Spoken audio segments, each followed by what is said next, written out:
Well, hi there. My name is nirvgorilla, and I was playing on a private WoW server today called Chromiecraft, and I was feeling nostalgic, so I was going through some old World of Warcraft MP3s, and I came across one from the year 2009, episode 14 of the Hunting Party podcast, which had people like Frostheim and Darkbrew or Brew Hall or whatever I don't know what they're all called, but I used to listen to their podcasts, and I have the MP3s downloaded on my hard drive. And I did a Google search today to try to find this episode because I hit play and I immediately heard Kripparrian. Kripparrian was the famous hunter who was topping all the DPS charts and, a high-ranking PvPer and shit like that from back in the day. And I could not find the MP3. I couldn't find it on YouTube, and I couldn't find it on the internet anywhere. I mean, I didn't search all that hard. It might be somewhere, on the Wayback Machine or something. But I'm gonna play it here in this stream right now. But I'm also gonna link the MP3. I uploaded it. I'm gonna link it in the chat, and I'm gonna link it in the comments after I'm done. And I'm going to link the original website, thebrewhall.com, which shows the episode 14 synopsis of this interview with Kripparian. I thought it was kind of interesting. I don't remember the interview at all, so I'm going to link all this stuff in the description as well. It's got to be, good because at the time, Kripparian was at the top of his game. And then Kripparian, as you probably know, went on to play Diablo 3. I think he got world first Diablo kill in Inferno difficulty. And now he's doing I don't know what he's doing now, card games or something stupid. But this was at his height, I think. And so I'm curious to hear what this sounds like. Again, I can't guarantee I won't interject. So if you want a pure, clean, unmolested, no commentary by stupid me, nirvgorilla, then just download the MP3. I guess I could put it on YouTube unmolested as well, but whatever. This is going to be it. I just want to play this because I want to hear it. Here it goes, including the crappy intro.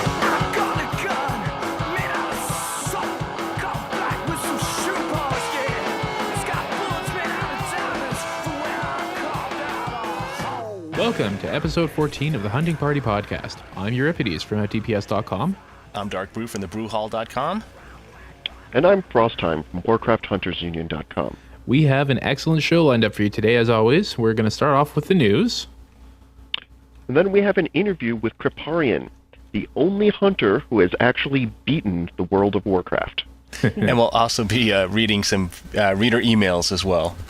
So first up, the news this week. So the only hunter-relevant news this weekend is instance difficulty. MMO Champion released a blue post that they had found about this.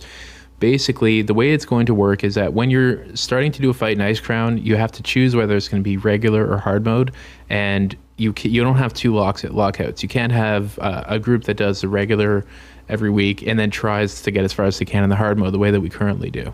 So that's the main... What do you guys think about that? I think it's kind of a mixed bag. There's upsides and downsides. I mean, it's a little unfortunate that you don't have the ability to burn through the normal mode to collect your emblems or to gear up new people or something.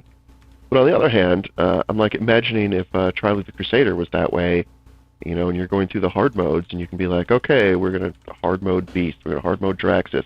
Hey, it's Faction Champions. We're doing that on normal, and now we still have the opportunity to do hard mode on later ones rather than having these gating bosses that make you unable to do stuff later on. Yeah, that makes a bit of sense. It makes sense. I don't know. Here's what I don't like about it. And it seems right now that there's a fairly big gulf between the normal difficulties of these dungeons and the hard mode difficulties of these dungeons. And right now, one of the things we talked about doing on our particular realm, Euripides and I, was putting together, say, a TOGC cross-guild group to run 10-man in the hard mode. So under the new system, we would not be able to do something like that. And looking at the 25-man normal mode, there might come a point where, this is it until Cataclysm, I presume. So eventually you're going to get to a point where your guilds have this on farm status. You're going to try and do the hard mode, but you might not be able to do it. But you might have some members of your guild who are perfectly capable of doing this hard mode content. And they may decide, this is what they need to do. And in order for them to do it, they might have to leave your guild or form a new guild or form a high-end raiding group to go ahead and do the hard mode content. And under the new system in Icecrown, you won't be able to have both. You can't do your normal with your regular group and then find your own hard mode difficulty group. So I don't know if it'll be a potential guild killer, but it is something that, I have to keep your eye on and see how that works out. Yeah, I don't think that that's going to have a huge effect, because the reality is most people who are pugging, they're not pugging hard modes, they're pugging normal modes. And guilds who are capable of doing normal they're always knocking on the door for hard modes. It's just a matter of whether they, I guess, getting saved to hard mode every week, no matter what, would preclude, unless you have an alt or something, it would preclude you from being able to do this outside of your guild. But I'm not sure how many people are actually in that situation.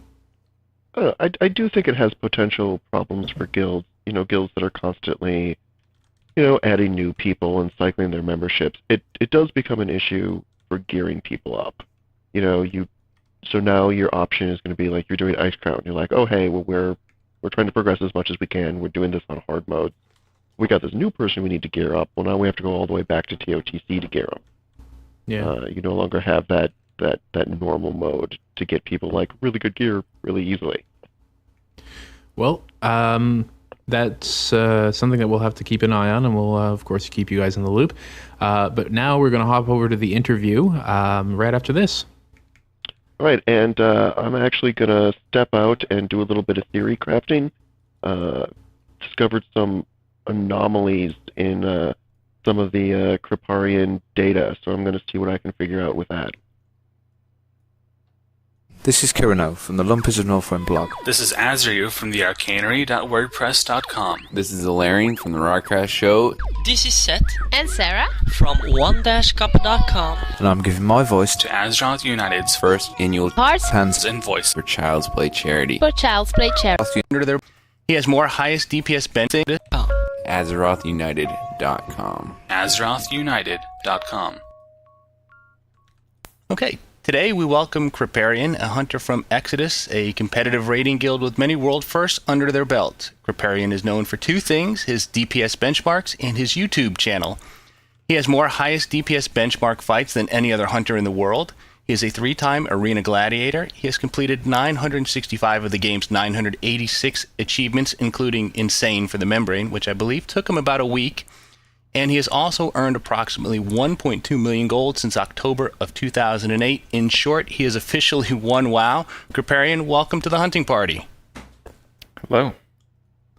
Glad to be here. Wow. That's all I got to say. When I read that the first time, I just I'm like, there is somebody who has actually beat this game. I didn't think it was possible. Yep. So welcome to the show. If anybody's interested in seeing this YouTube channel that we were talking about, he has posted a lot of really interesting videos on YouTube that go over a lot of how he does what he does, and it's well worth a look. So we'll be including that in the show notes, but if you want to be able to find it without having to go and look through your iPod, just go and search for Kripparrian on Google, and it'll be the first result that comes up.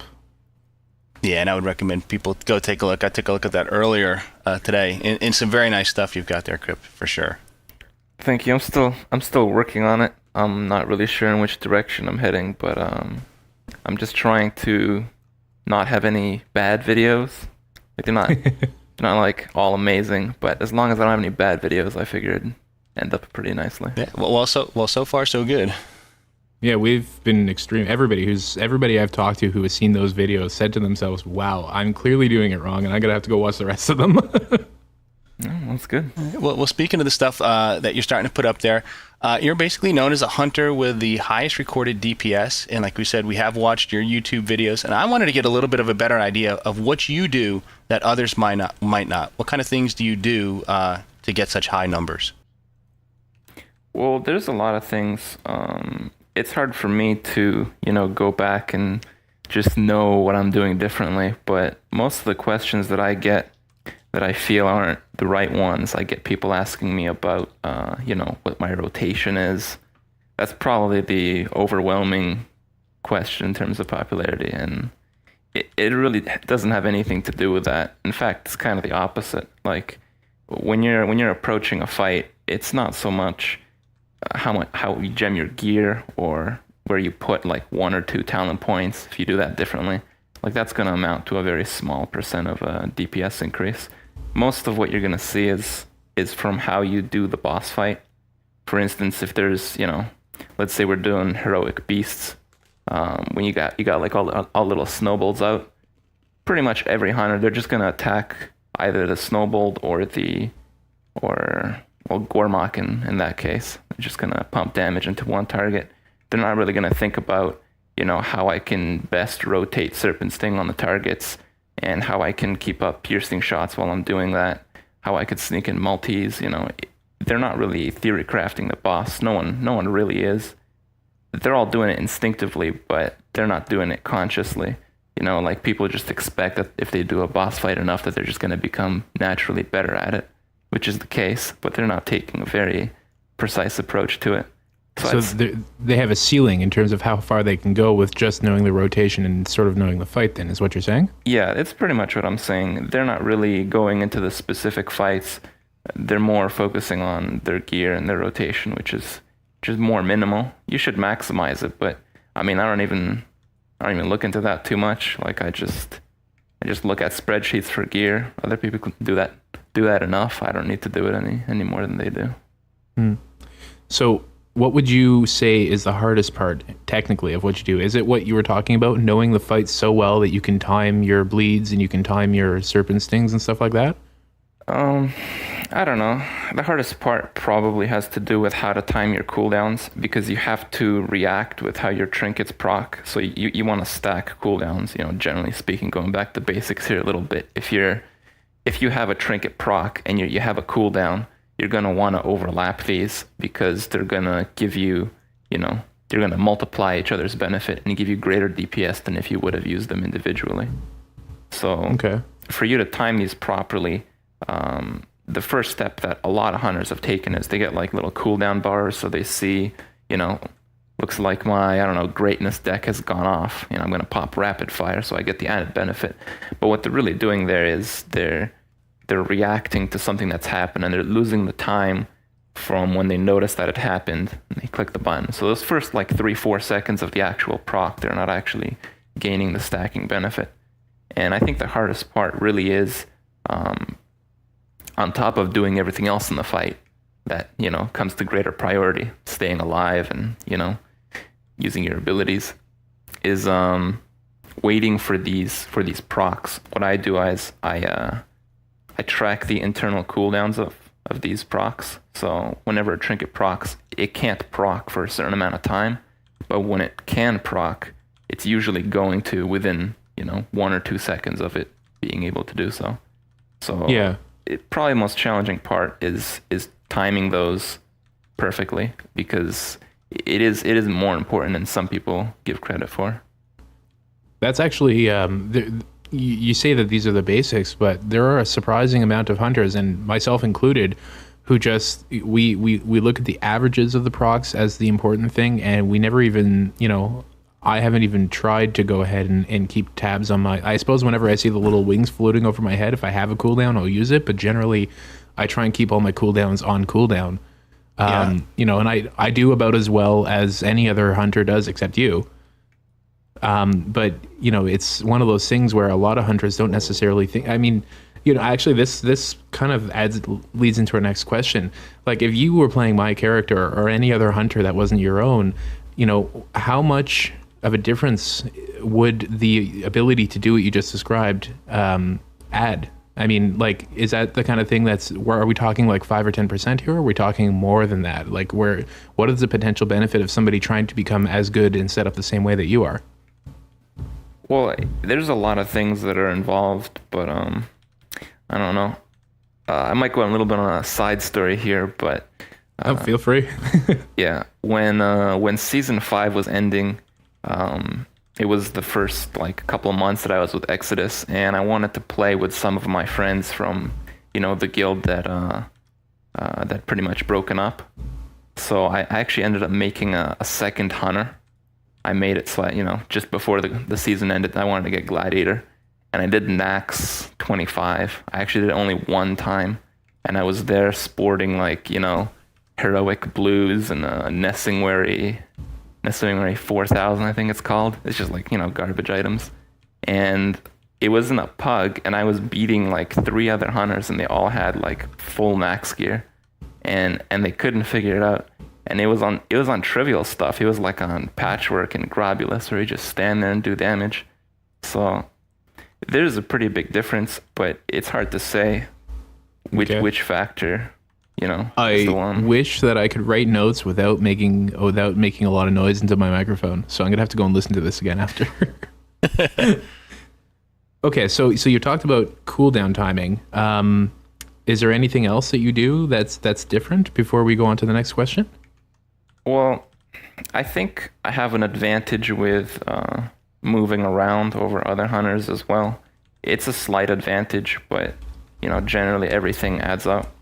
I pay particular attention to when my auto shot is about to go off. So when I have to move, I try to make it so I'm not losing any auto shots, and on top of that, I'm not using any damage globals. So like if I have to move let's say 6-7 yards, I'm going to have my arcane shot up, and I'm probably going to have another shot to follow the arcane shot, or vice versa. So, moving around, avoiding, void zones, stuff like that, you're generally going to want to keep up in DPS, and that's something most hunters don't really pay attention to. So in terms of your movement then, do you actually try and focus on how far in and how much movement you're actually doing? Because I know I've seen other hunters that'll just, sometimes they'll run around. It looks like they've got a chicken with their head cut off, and they're doing probably way too much movement. Is that something you work on in terms of limiting the amount of movement that you do in each of these encounters? You don't necessarily want to limit it, but you want to know exactly which position you're going to head to when you need to head there, right? So, I mean, if it's a small movement, you're gonna have arcane shot up for that, and that's pretty much gonna be all you need for like 3-4 yards. And anything more than that, you can use a disengage, and at the same time doing that, you can cover a large distance and not lose any shots as well. It's really all about maximizing the amount of globals that you can get within a fight. So, what's one thing that most hunters could do then to get one step closer to doing as much DPS would do, if you were in their shoes, do you think? What would be a good place for someone to start? I really don't know. Thanks a lot. It's just a lot of little things that you pick up. If you have the mindset that, you want to try to better yourself every time, you're going to want to evaluate what you did and think of a way to do it better. And next week you try to execute it. Eventually you're gonna pick up on all these little small things that myself and a lot of other hunters are doing.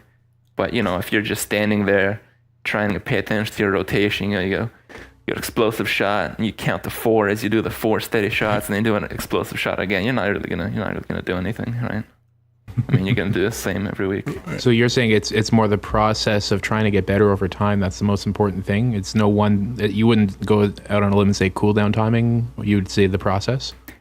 Yeah, I'd say it's the learning process, because you're not going to be able to pick up on everything that I'm saying and execute it the next week. It's going to have to be a longer learning process, and the best way to handle that is to be self-motivated, I suppose, is kind of what I was talking about. Okay. Well, speaking of those small things, you did mention using disengage in terms of adding to your movement. So, what does someone need to do to sort of master it? I know I've disengaged a few times and gone in different directions than I had expected or anticipated. So, what would you recommend for working with that specific ability? I think most of the mobility that I do is from PvP. Like in PvP, it's extremely important in what position you're in and how you can move to the next position that you want to be in. And, if again, you're self-motivated to succeed in PvP, you're going to pick up these mobility skills that are going to give you a PvE advantage. I've actually heard that quite a bit. But disengage is my own particular demon, because it seems that every single time I hit it, I never go the direction I think I will. Like if I'm mouse turning and my character hasn't caught up to the direction I'm going in, it doesn't feel like it always goes where I think it. Maybe it's just because sometimes I do it when I'm stunned, but I mean, how do you deal with that? Do you just make sure that your character's pointing, away from where you're trying to go before you actually hit it?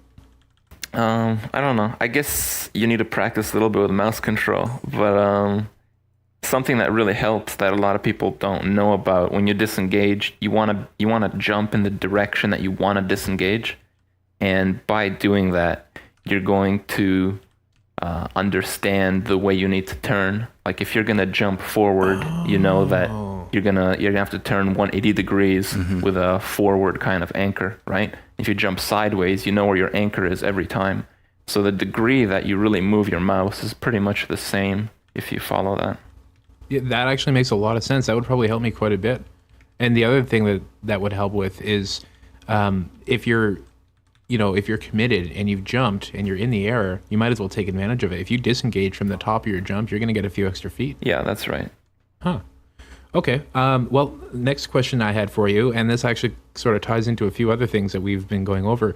Your UI, especially the one that you put on YouTube, it's, when I say pretty standard, I mean, there's no one add-on that you use that I saw that was something I had never seen before. But I guess the question I have here is, of all of the different information being displayed to you, what is the most important? Like, I saw your cooldowns there, I saw your shot rotations, I saw your boss information, aggro and stuff like that. What would you say in terms of UI? Like, what should be displayed most prominently where the eyes naturally go? Well, I'm not sure if it's what most people do, but I mostly stare at my character, at like my physical's character, like my character's animation in the game, so I could see if I'm, on top of something I shouldn't be or in a place I shouldn't be. And I put whatever's more important in terms of survivability closer to it. So I have the cast bars and the auto shot bars, and I have the enemy cast bar as well, very close to my characters. Those are very important things because the biggest thing is maximizing your damage on the move and being notified when something's going to happen, which is usually correlated to something cast by the boss or whatever your target is. And very close to that, I have my, I guess my action bars, because I use the cooldowns off the action bars. I use the swirlies. That's what I call them, I guess. I don't have like those bars that tell you what you're gonna do next. I tried using those, but I don't really like them because it's pretty static. The staticness I didn't like, and the other thing I didn't like was that just even if there's if you're going on a mob that doesn't have a hunter's mark up and it's not worth putting a hunter's mark, it won't do anything but tell you to use hunter's mark. Yeah, I don't actually know about that, but all I know is I didn't like it the first couple times I was messing around with it. Yeah, and it seems like these fights are so fluid and so dynamic that would be really hard to have a mod tell you, oh, press this now, do this now. I mean, I do something similar where I keep my action bar basically right underneath my avatar, and I just have some timers that sit on the cast bars that show me the cooldowns for each of the shots, so I can see when they're going to be available. But I certainly don't have a mod that tells me, I recommend you hit this now, kind of thing. It might be pretty good if someone like picks up a hunter and they have something like that to tell them, or maybe a new spec that they haven't played before. I think it has a good guideline, but in the end, you don't want to. I don't think you want to be using something like that. Especially not once you're getting down to the point where you're trying to maximize your bleed damage and maximize your stings and try and roll chimera shots across two mobs. Anything like that, it would break. It wouldn't tell you the right information. Yeah. Going back to the question though, there's nothing like of pristine importance on my UI. I don't even know if that's the right word to use. But the way I looked at my UI, I wanted to not have anything that I wouldn't really need to look at on there. So I don't have like recount. I don't have like, scrolling combat text. I don't even have my HP and numbers because like it doesn't matter. I'm not going to look at the numbers, right? So anything that shouldn't be there isn't there, and it makes what's left important. So that's kind of how I looked at that. And after a while, I pretty much end up using that UI. That's a very very wise way of building a UI. Yeah, that makes a whole lot of sense. Well, speaking of your UI, then add-ons. Do you have any add-ons that you find particularly useful that other people might not be using? I'm probably going to go back to the internal cooldown thing. I use an add-on called Heatsink, is like really outdated. So if you wanted to go out there and download this add-on, it's pretty much going to be completely useless to you. But what you're going to want to do if you do end up trying out something like an internal cooldown mod, like heatsink, which is what I use, you're probably going to have to edit the library files, because these are like old add-ons. I don't know why I haven't seen any like newer add-ons for internal cooldowns. And heatsink is like last updated in Nax. So like unless you're using like Grim Toll and Darkmoon Card Greatness, it's not really gonna do anything for you. But ironically, those are my options. Yep, exactly. I think they are for a lot of people. Head over to WoW Interface and pick that one up, I guess. Yeah, until I get an upgrade, right? Yeah. Okay. So on to some questions. Before we go on to break, I just wanted to ask you a couple of questions about gear. And I know this is not what you focus on, but I just wanted to get them out there. Would you say that armor pen or agility would be the choice, would be the gear of choice for a hunter in best in slot gear like yourself? Well, I don't have best in slot gear, but I guess it's closer to it than most people. Yeah. I mostly judge gear decisions based on spreadsheets, and I'm using Shandara's spreadsheet, which probably everyone else is using who's going into this stuff. And I pretty much, when new gear comes out, I try to configure like one of those best in slot, best possible DPS kind of setups, and I actually come up with different stuff than whatever's posted on Elitist Jerks on that topic, but it's pretty similar usually, and I make my decisions based on that most of the time. In TOC, in the current like eye level that we're in, you're gonna have like a 100, 120 DPS increase from going full agility to full armor pen, and the loss that you get from doing that in terms of multi-target damage is substantially greater. So I probably will not be making that change. I might in Ice Crown, because you can have more armor pen, you can get even closer to the cap, I assume. Okay. I'd actually scheduled Darkbrew to ask this question, but I'm just going to ask it now because I want to know. When you say you lose on multi-target for armor penetration, that's probably because there's no debuffs on that target? Yeah. Usually when you have an add in the fight, it's not going to be sundered, right? So like the first attack that you use on an add that comes into a fight is Arcane Shot, because even if your armor pen spec, it's not going to have the sunder, so it's not actually going to do more damage than it's actually going to do more damage than a steady shot, is what I meant to say. And after that, you're going to like Serpent Sting it, and then you're going to go back to your initial target. And when Serpent Sting's about to run out, you Chimera Shot it, and all this stuff's magic damage. So, yeah, it's mostly agility that's going to increase your multi-target damage in terms of Serpent Stinging, and also in terms of volley. Because if you stack armor pen, your volley damage is going to plummet. You're losing crit, which is probably the most important stat for volley, and as well as AP, which might be pretty good now that they changed the coefficient. Okay. And so multi-target adds, and then I suppose any movement-based fight. But I mean, which of the fights in TOC are the ones that really punish armor pen hunters? Probably almost all of them. I mean, okay.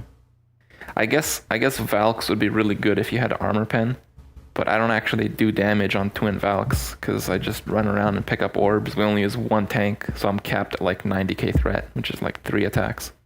I use I use Stam gear. I have like 36,000 life on that fight, so like it doesn't. I don't know. On everything else though, agility is better, so there's no reason to do armor pen. My case at least. Okay. Dark, you can ask my question about the boot enchant. Yeah, we were going to ask then for your boot enchants. What do you recommend, like a run speed boot enchant or agility? And I've heard good arguments for both. What would your thoughts on that? I feel that I can keep DPS while I'm moving. So unless the movement will give me a substantial survivability increase, like let's say we are doing Fell Mist, I would absolutely need the run speed, you know. But we're not doing Sunwell anymore. I can't really think of any fights that we're doing nowadays, even in Ulduar, that would give me that kind of advantage. So it's mostly a DPS thing, and I feel that I can keep up with shots on the move. So the run speed wouldn't really give me a DPS increase, and there's no need for the survivability benefit right now. Okay, that makes sense. Now, you've written about this before. When the race changes came live, did you consider dropping the troll style that you value so much for the superior, if more boring, orc racials? Yeah, it's been considered. I'm probably gonna be one of the last ones that does it, but right now I've planned that if BM is ever the top DPS spec, I have no choice but to go orc, because the ratios are far superior for BM. But as long as marks and survival are number one, and there's like a competitive bow, it's pretty much even. It's probably the only thing I'm not going to maximize or hesitate to. Yeah. You do enough other things to that clearly this is not an issue for you. But if I suppose if some young upstart in the guild on Drendon who has a podcast decides to start pulling the same numbers as you, yeah, no, I'm kidding. I won't be pulling the same numbers as you. But in that situation, would you consider it if somebody was, routinely breaking your records with an orc? I mean, I don't feel bad when a guy does like 2 DPS higher than me, and that's pretty much what you're gonna do as orc in this current situation. Okay. So you think it's so small then? It's only 2 DPS. Well, it's a little bit more than that. On the spreadsheet, it's probably like, I don't know, 15, maybe 20, but that's pretty minor. The thing is, people don't really realize the orc racial in terms of cooldown. It's better, but it's not better because it gives you more damage. It's better because you can use it more often. And you can control it. Yeah, but the thing with the troll is if you stack all your cooldowns, it gives you more than the spreadsheet estimates because of exponential gain on your cooldowns, because the troll cooldown is a higher DPS increase. It's just for a shorter time and it's not as often. Oh. Yeah. Okay. So if you manage your cooldowns really well, the difference is even smaller than you think it is. Okay. I think it's a good time for us to go and take a break, so we will be right back after a word from our sponsor. This is Scott. AzerothUnited.com. AzerothUnited.com. AzerothUnited.com. AzerothUnited.com. All right, welcome back, everybody, and we are continuing with our interview with Kripparrian, and this time joining us now we have Frostheim here, who's has a very simple test he'd like to administer here. So, Frost, welcome to the show. Hey, yeah, I apologize for being late, but as you guys know, I was doing a little bit of theory crafting, specifically on Kripparrian, and his many PvP achievements, PvE achievements, damage achievements, achievements, and I was doing some theory crafting on how that's possible. Came up with some potentially disturbing results. So I have a really quick test I would like to run. Whenever theory crafting alone is not enough, we have to do some testing. I'd like to run a really quick test in which I'm going to ask a series of questions to Kripparrian.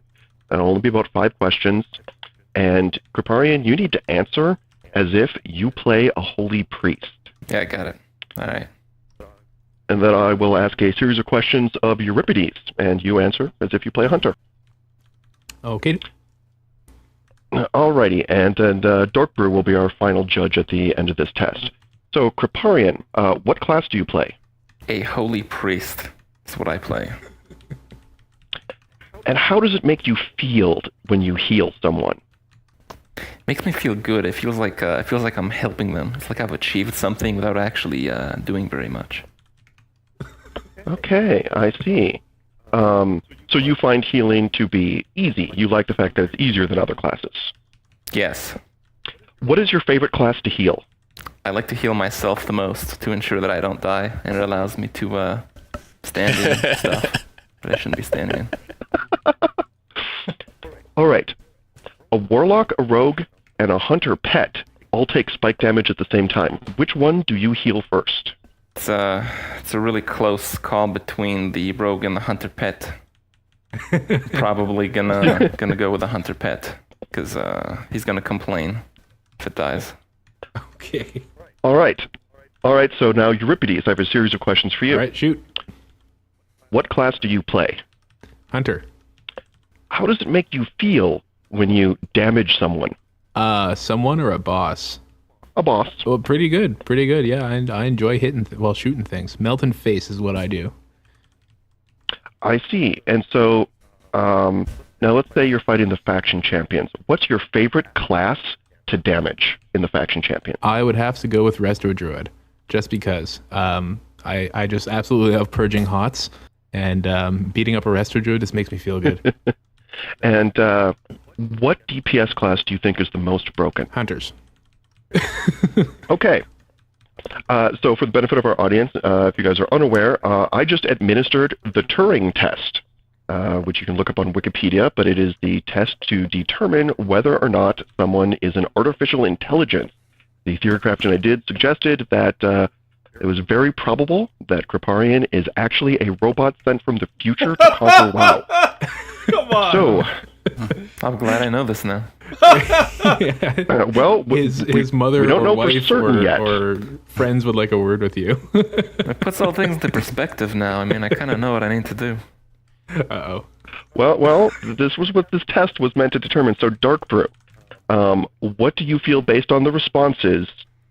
Did it seem like one of the two interviewees was a robot?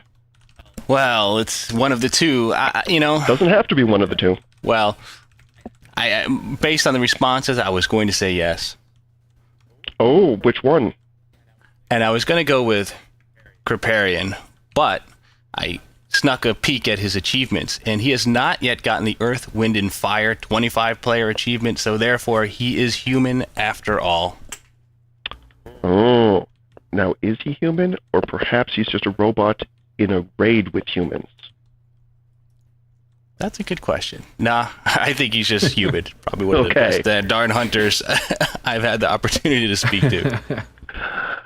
All right, well, now that we've got that out of the way, we can continue with the interview, but I thought for the benefit of our audience, it was only fair to make sure we weren't interviewing a robot. Sure, or if we were, just, how awesome is that, right? Anyways. That's a good point. Yeah, okay. Well, thank you very much for coming on the show. Before we go off the air, are there any shout-outs that you'd like to give? Shout-outs? I don't know. Yeah. Go Exodus. Visit my YouTube channel. Yep. Right. YouTube channel will be posted. And once again, if you just want to look it up now and you don't have access to the show notes or whatever, just go ahead and take a look at Google and search for Kripparrian, Kripparrian, and it will be the first result, one of the first results that comes up. So thank you very much. Thanks again. And it was nice having you on the show. Yeah, it was fun. Thank you. Yeah, it was a real pleasure talking to you.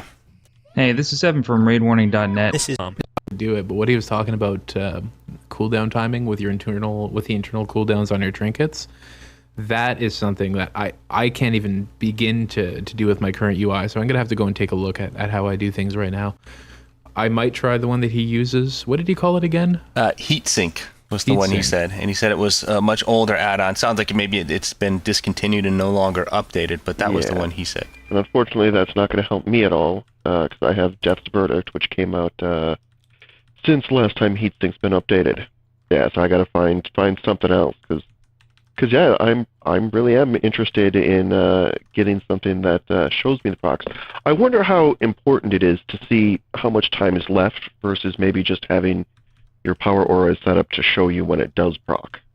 I think how much time is left is the only important part, though, because I can always see them when they proc. My greatness card has a picture of a friggin' golden, fiery something, a bird or something coming over my head. I can definitely see that. That's not the issue. It has a sound effect to go with it, too. I play with the sound off. I'm a bit of a douche. Oh, that's right. You mentioned you're... Okay. That's the end of that interview. I didn't know it was so short. Oh, man.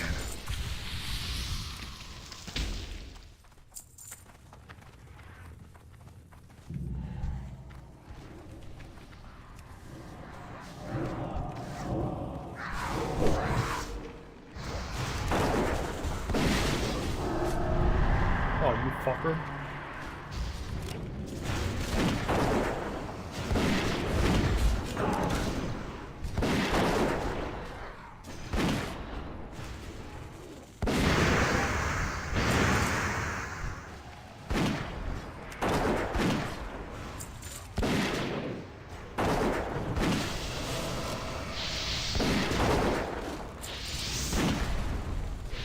My friend Dirthead is tanking here. He's pretty fucking geared. He's carrying me, really.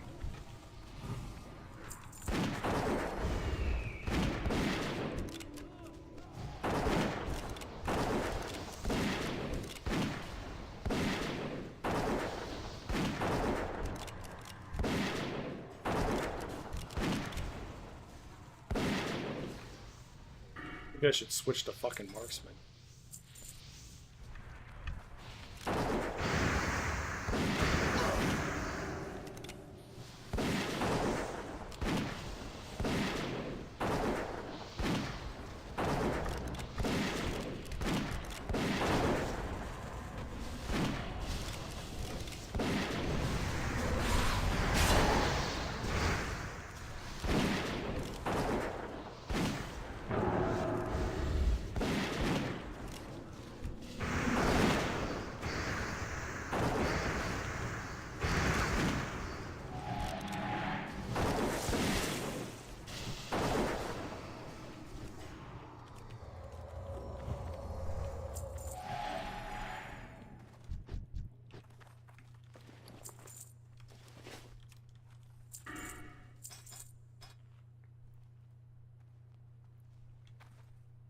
Am I in fucking...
Somebody disconnected?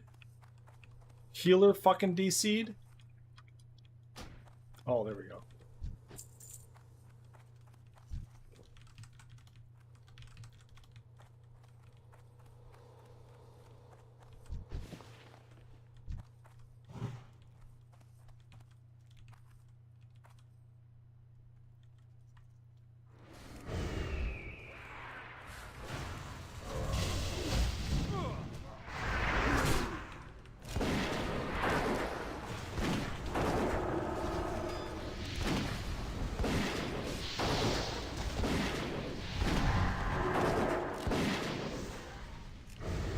Damn, this fucking mana thing, dude.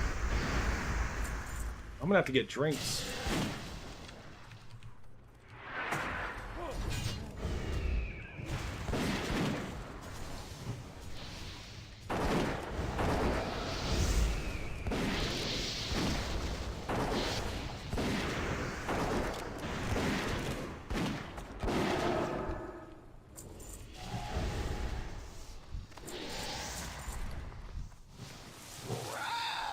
Trinkets, yes. Pretty cute they wore. I guess great. Power in trinkets. You die. Stay away from trinkets.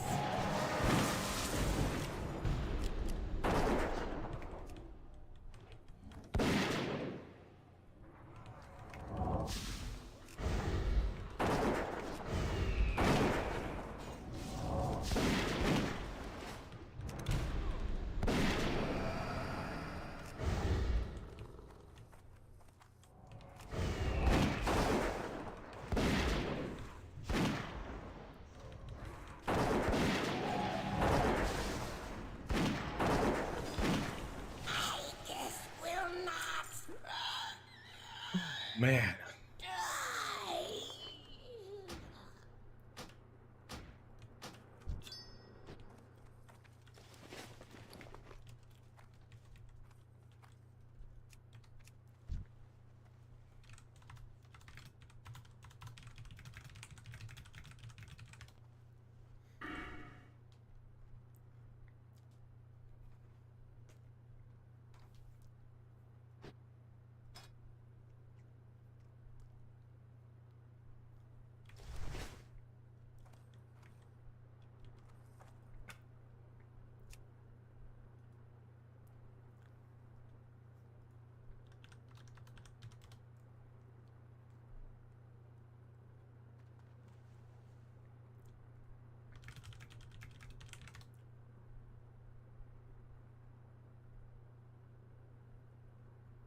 the Bartender 4. I want to get rid of this minimap icon. I want to go back to Beast Mastery.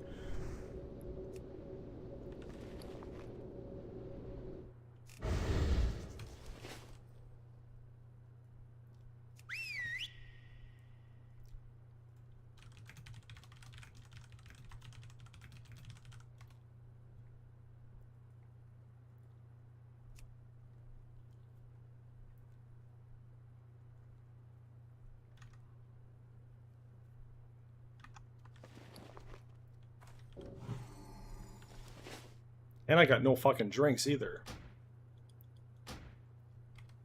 What the fuck is this?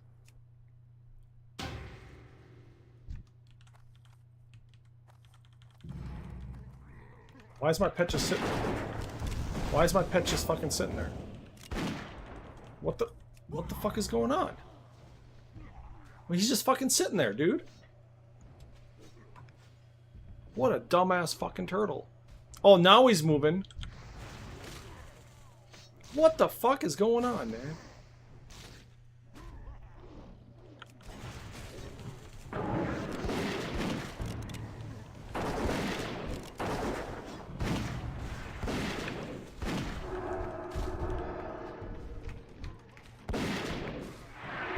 Oh my god.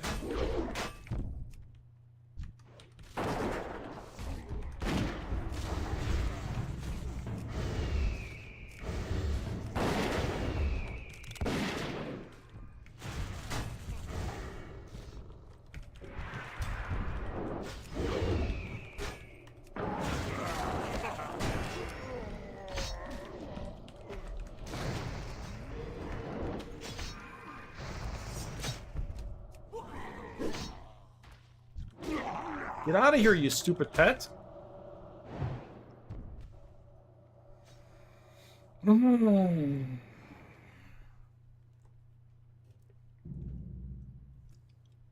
my god. How do you fucking get my pet to even fucking croak? There was a skill. There used to be, at least. Oh my god, they can't even kill the fucking pet.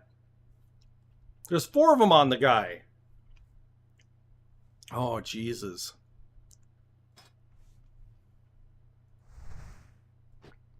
Finally.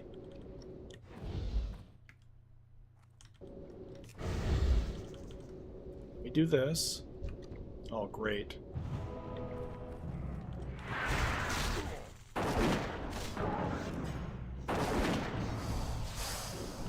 God damn, it's so easy to get fucking aggro from my fucking pet.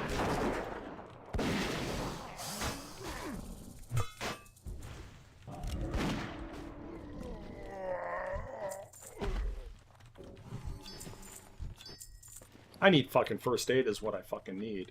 Alright, so anyway, let's fucking... I need to get the fuck out of this goddamn canyon.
I need tons and tons and tons of drinks.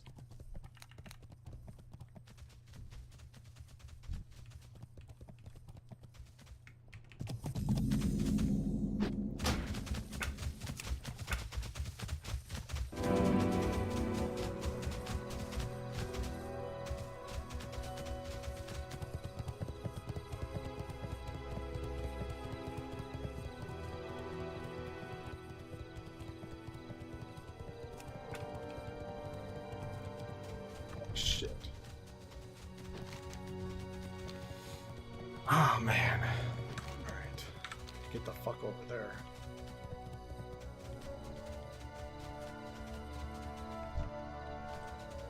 Oh, 70 elites.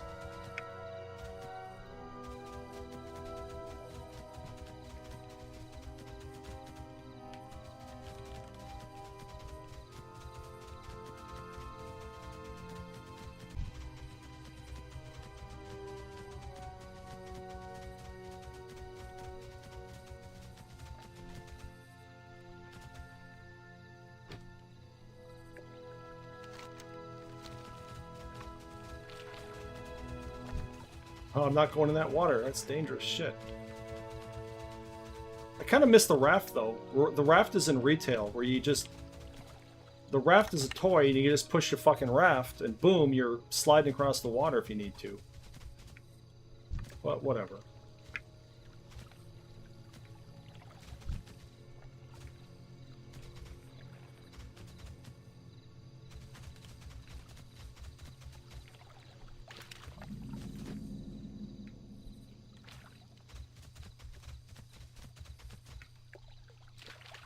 Glory to the Horde. Go forth. Speak, friend. Brew Hall. Strength. Akai Hector. Well, this isn't a very good fucking add-on. It's supposed to tell me exactly where to go and what to do.